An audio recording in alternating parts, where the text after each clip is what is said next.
Karthigai Deepam serial October 22 நாளைக்கான எபிசோடில் என்ன நடக்கலாம் அப்படிங்கிறத ரிவ்யூவாக பார்க்கலாங்க. பரமேஸ்வரி பாட்டி வீட்டில் குழு வச்சுருக்காங்க. அந்த குழுவை பார்த்த தீபா, அக்கா அழகாக இருக்குல்ல அப்படிங்கிறாங்க மீனாட்சி கிட்ட. ஆமாம் தீபா, ஒவ்வொரு வருஷமும் இப்படி தான் கொண்டாடுவாங்கங்கிறாங்க மீனாட்சி. இவ பக்கத்துல எல்லாம் ஒன்றா ஒரே வீட்டில் நிற்கணுங்கிற தலையெழுத்து எனக்கு அப்படின்னு ஐஸ்வர்யா ஒரு பக்கம் யோசிச்சுட்டு இருக்காங்க. அபிராமி ஃபேமிலி மொத்தமும் கொலு வச்சிருக்கிற இடத்துல நின்று பேசிகிட்டு இருக்காங்க. எல்லாம் ரொம்ப ஹாப்பியாக இருக்காங்க.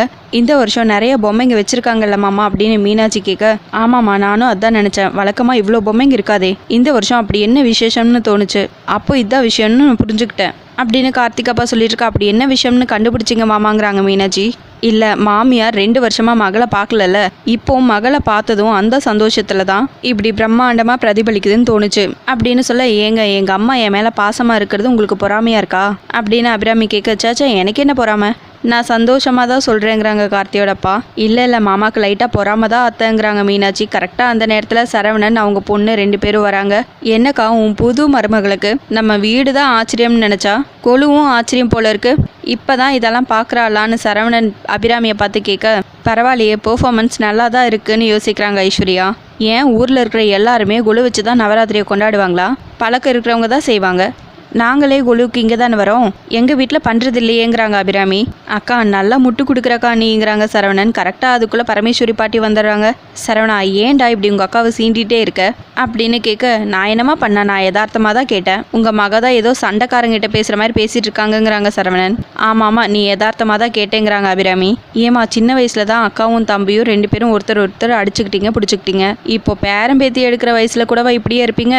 ஏமா அபிராமி, அவன் உன் தம்பி தானே, விட்டு கொடுத்து போயேன். ஏதோ 1-2 வார்த்தை முன்ன பின்ன பேசுகிறான், அதுக்காக இப்படியா சண்டை போடுவேங்கிறாங்க பரமேஸ்வரி பாட்டி. அது என்னம்மா, சின்ன பிள்ளையிலேருந்து அவனுக்குன்னா ஒரு மாதிரி எனக்குன்னா ஒரு மாதிரி பேசுகிறீங்கன்னு கேட்க, அவனை கேட்டால் நீ அக்காக்காக பேசுகிறேங்கிறான், உன்னை கேட்டால் நீ அவனுக்காக பேசுகிறேங்கிற. இப்படியே பேசிகிட்டு இருந்தா இப்படி பாருங்க மாப்பிள்ள, இப்படியே பேசிகிட்டு இருந்தா நவராத்திரியே முடிஞ்சு போயிருங்கிறாங்க. சரவணன் அபிராமி 2 பேரும் அப்படியே அமைதியாயிடுறாங்க. ஏமா புது பொண்ணு, நீ தான் நவராத்திரி முடிய வரைக்கும் வாசலையே அடைக்கிற மாதிரி கோலம் போடணும் அப்படின்னு பாட்டி சொல்ல, தீபா உடனே அபிராமியை பார்க்குறாங்க. என்னம்மா, நான் உன்னை கேட்டால் நீ உன் அத்தையை பார்க்குற, உன் அத்தை சொன்னாதான் செய்வியா அப்படின்னு கேட்க, அப்படியெல்லாம் ஒன்றும் இல்லை பாட்டிங்கிறாங்க தீபா. கோலம் போட தெரியுமா அப்படின்னு பாட்டி கேட்கவும் தீபா அப்படியே யோசிக்கிறாங்க. அபிராமி உடனே தலையாட்டுறாங்க தெரியும்னு சொல்லி தீபாவும் தெரியுங்கிறாங்க. அப்புறம் என்ன வேலையை ஆரம்பி அப்படின்னு சொல்லவும் எல்லாரும் அங்கேருந்து கிளம்பிடுறாங்க.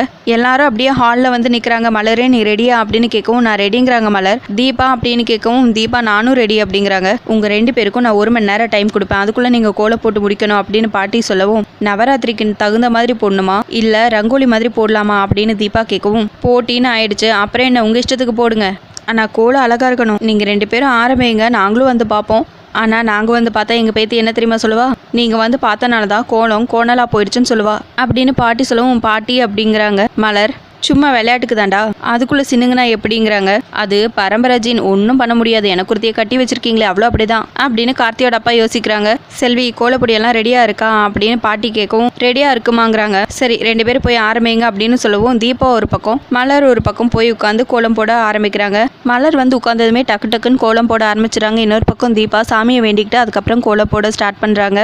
அபிராமி ஒரு சேரில் உட்காந்துட்டு இருக்காங்க. அப்போ சரவணன் அந்த இடத்த கிராஸ் பண்ணுறாங்க. அப்படியே நக்கலாக ஒரு பார்வை பார்த்துட்டு அங்கே இருந்து போயிடுறாங்க. இவன் இவ்வளோ நம்பிக்கையோட போறான், நம்மளால அப்படி இருக்க முடியலையே. தீபா ஒழுங்கா கோலம் போடுவாளா, அவ கோலம் போட்டு நான் பார்த்ததே இல்லையே, தோத்துக்கு இது வச்சுட்டான்னா ரொம்ப பேசுவானே சரவண அப்படின்னு அபிராமி ஒரு பக்கம் யோசிச்சுட்டு இருக்காங்க. அப்போ கரெக்டாக மீனாட்சி வராங்க. மீனாட்சியை கூப்பிட்டு, தீபா நல்லா கோலம் போடுவாளா அப்படின்னு கேட்க, ஏன் அத்தை இப்படி கேட்குறீங்க, அவன் நல்லா கோலம் போடுவேன்னு தான் சொன்னான் அப்படின்னு சொல்ல, என்ன சொன்னாளா, அப்போ அவள் கோலம் போட்டு நீ பார்த்தது இல்லையாங்கிறாங்க அபிராமி. இல்லை அத்தை, கிச்சனில் பூஜை ரூம்ல எல்லாம் கூட போட்டிருந்தா நல்லா தான் இருந்துச்சுங்கிறாங்க மீனாட்சி.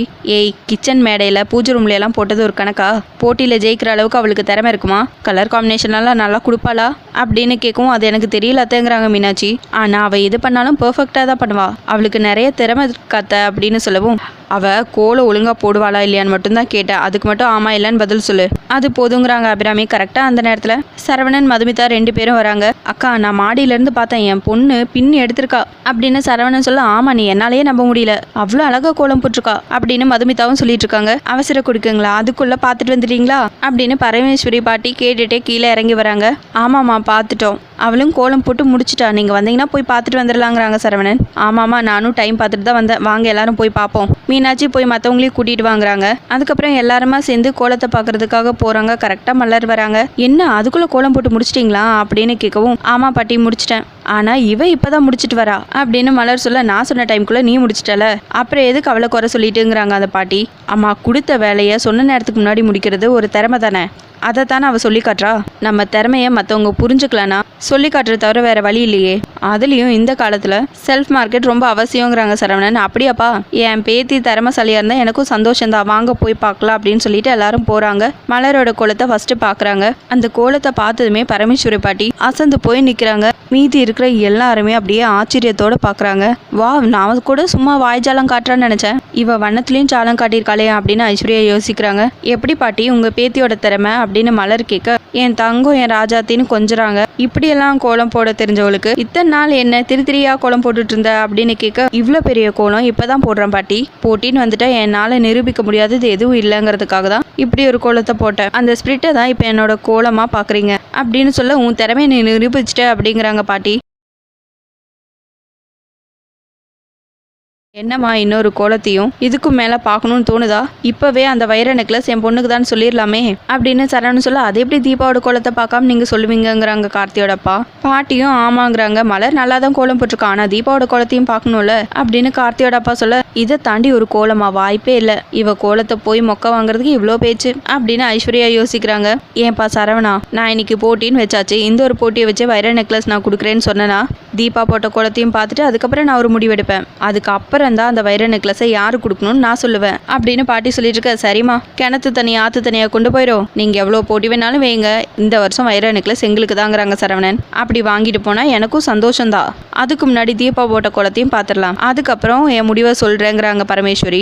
எல்லாரும் கிளம்பி தீபா போட்ட கோலத்தை பார்க்கறதுக்காக போறாங்க. அப்ப அபிராமி மட்டும் தீபாவையே பார்க்குறாங்க. இப்பவே நடுங்கிட்டு இருக்கா, என்னத்தை போட்டு வச்சிருக்கான்னு தெரியலையே அப்படின்னு யோசிக்கிறாங்க. அதுக்குள்ள கார்த்திக்கு ஒரு கால் வந்துருது. கார்த்திக் ஃபோன் பேசிட்டு இருக்காங்க. எல்லாருமே தீபா போட்ட கோலத்தை அவ்வளோ ஆச்சரியமா பார்த்துட்டு இருக்காங்க. சரவணன் ஃபேமிலி தவிர அபிராமி ரொம்ப சந்தோஷப்படுறாங்க. அதுக்கப்புறம் கார்த்திக் வராங்க. டே கார்த்திக் இங்க வந்து பாரு அப்படின்னு அருண் கூப்பிடுறாங்க. கார்த்திக்கும் வந்து பார்த்துட்டு ரொம்பவே சந்தோஷப்படுறாங்க. மிரட்டிட்டாலேன்னு யோசிக்கிறாங்க ஐஸ்வர்யா. அந்த கோலத்தை பார்த்துட்டு பரமேஸ்வரி பாட்டி, தீபா இங்க வா, நீ போட்டது கோலமா? இதை பார்த்தா எனக்கு கோலம் மாதிரியே தெரியல, என் பேர மேல நீ வச்சிருக்கிற பாசம் தான் தெரியுது. நீ எந்த அளவுக்கு உன் புருஷனை அணுவா ரசிச்சிருந்தா இப்படி சித்திரமா வரைஞ்சிருப்ப.